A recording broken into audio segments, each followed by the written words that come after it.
Outline the logic of these 9 jurors in San Francisco, Leah. What was it that they decided on and why?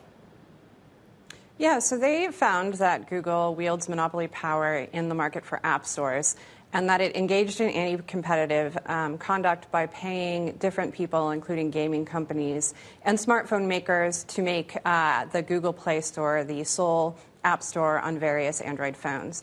And so it's a little bit different than in the Apple App Store. In the Apple case, Apple does not allow any other app stores on the phone, and that's long been its policy.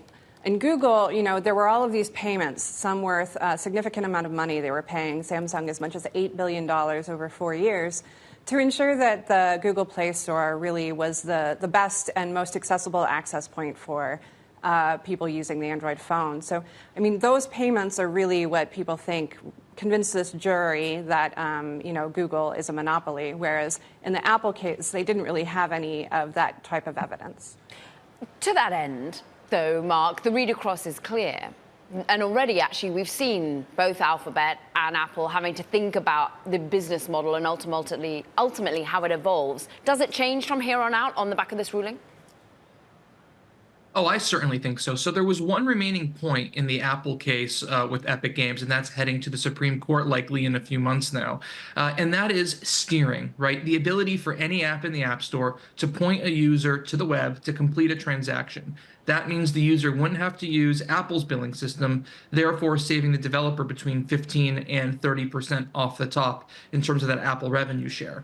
And now that this jury sided with Google, potentially that puts this idea in the heads of the decision makers, the lawmakers on this last point, to side with Epic Games and against Apple in this case. But there's a couple things that I want to outline here. I think Leah is completely right. I think this came down to optics, PR, and those side agreements that Google had with Spotify, Google, and other players to really promote the Google Play Store.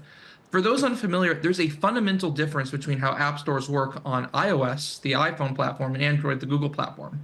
Android devices have supported side-loading, third-party app stores, the installation of apps from outside Google Play from the beginning, right? So the idea here is that Google doesn't necessarily have a monopoly on app stores. Google has a monopoly on Android smartphones, right? They have this ownership over the smartphones. They're paying, like Leah said, Google to promote Google Play over a Samsung App Store, right? They're pushing users towards the Google Play Store, right? So that's really the fundamental issue here.